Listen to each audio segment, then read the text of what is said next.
There is an urgent need for affordable CD4 enumeration to monitor HIV disease in resource-limited regions.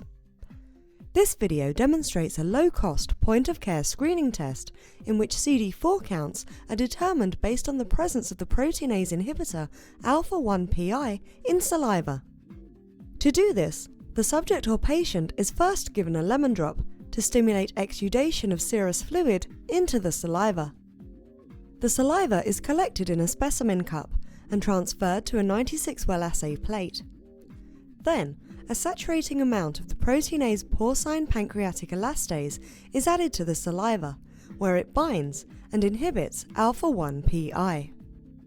Next, colorimetric elastase substrate is added. Any remaining unbound elastase cleaves the substrate, resulting in a color change from clear to yellow. Kumasi blue is added to the wells to stain total protein, and colorimetric measurements are taken using a microplate reader. Ultimately, the ratio of Alpha-1 PI to total protein is determined and used to accurately assess CD4 counts based on an index value.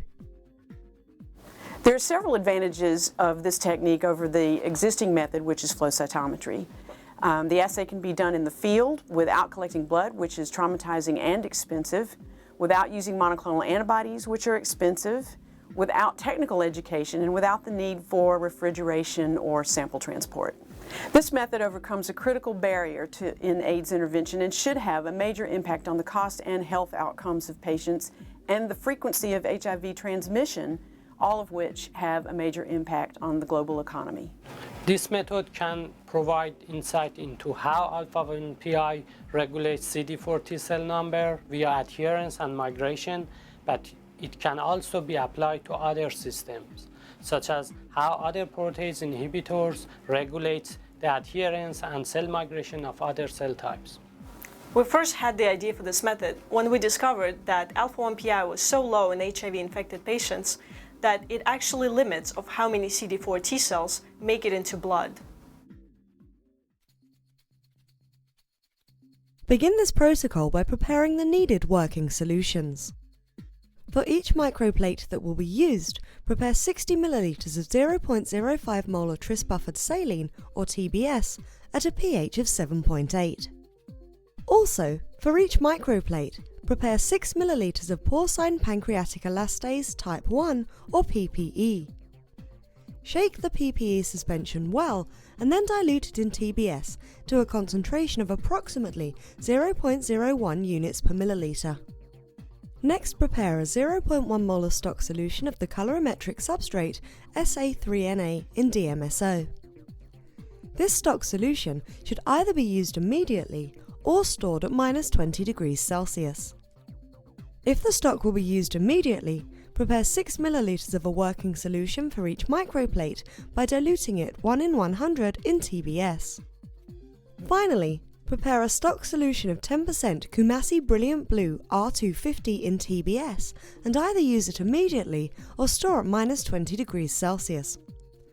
If it will be used immediately, prepare 6 ml for each microplate by diluting the stock 1 in 1000 in TBS.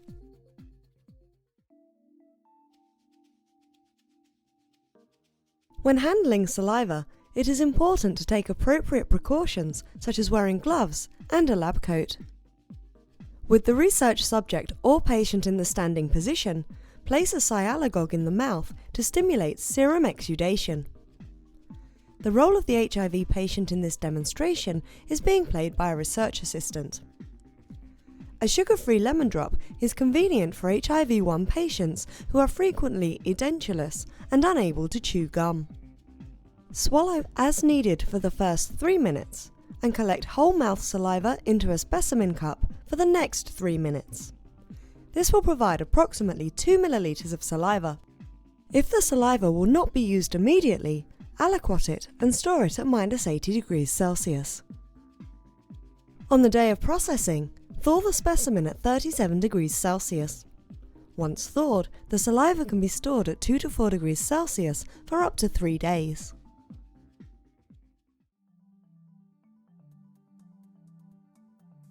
Each sample and control will be plated in triplicate in a 96-well flat bottom plate. To set up the assay, add 130 microliters of TBS to each of the sample wells and control wells. Then, avoiding mucin, which is viscous and does not contain serum exudate, transfer 20 microliters of saliva to each of 3 test wells and 3 negative control wells. Then add 20 microliters of TBS to positive control wells. Mix by pipetting. At this step, it is important to avoid vortexing, making bubble when you're pipetting the saliva, and avoiding pipetting the solid particles and mucin. Next, shake the porcine pancreatic elastase or PPE working solution well to mix. Then add 50 microliters to each of the sample and positive control wells. To the negative control wells, add 50 microliters of TBS. It is not necessary to mix since the volume added is large enough to allow even distribution into the saliva mixture. Incubate the plate for 10 minutes at room temperature. Following the incubation, add 50 microliters of the elastase substrate SA3Na working solution to each well. Then incubate for an additional 45 minutes at 23 degrees Celsius. After 45 minutes have passed, add 50 microliters of Kumasi blue working solution to each well. Then, read the absorbance in a microplate reader. Add 405 nanometers to detect SA3Na cleavage and 595 nanometers to detect Kumasi blue, which represents total protein content.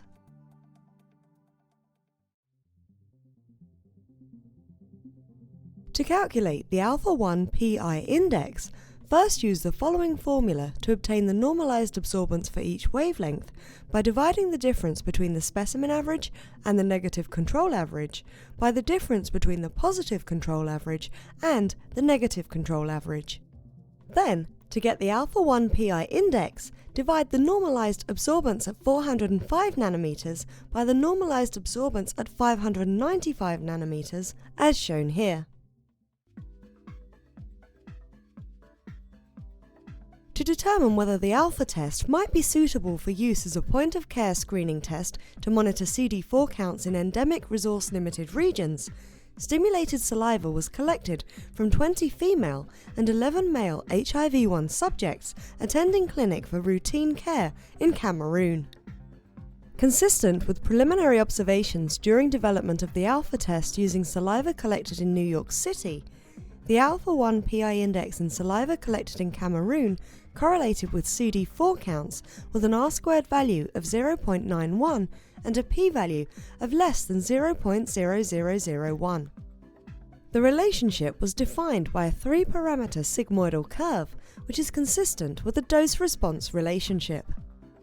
The 95% confidence and prediction intervals are depicted with blue and red lines respectively.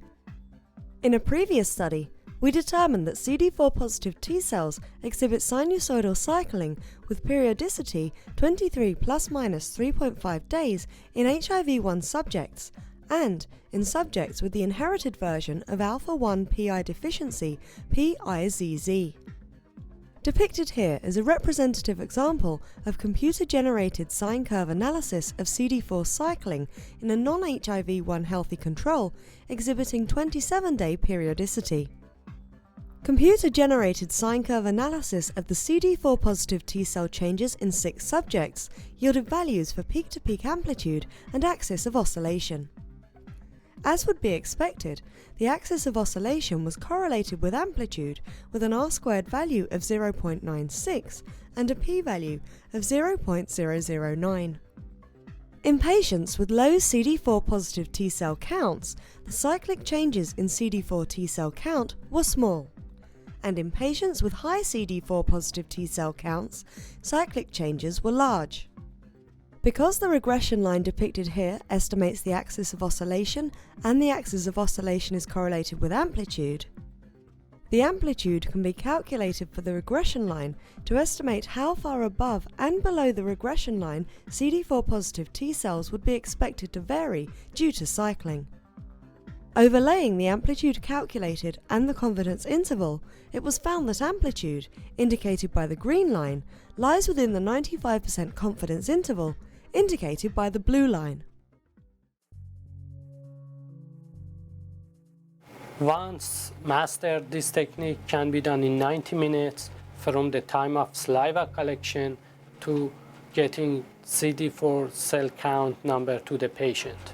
This procedure is intended to be used as a screening test to monitor CD4 counts. If a patient shows major changes in CD4 counts, then that patient should be followed up using flow cytometry to make sure that the measurements of CD4 counts are valid and to assist in treatment decisions. In the next stage of development, the microplate assay will be developed into dipstick technology, which will allow for tests to be performed without an instrument or electricity. It is unlikely for HIV to be transmitted from saliva, but HIV patients often have other infectious diseases such as tuberculosis and hepatitis C. So don't forget that working with saliva, like working with blood, can be extremely hazardous due to unknown infectious particles. Precautions should always be taken, such as wearing gloves and other personal protective equipment while performing this procedure.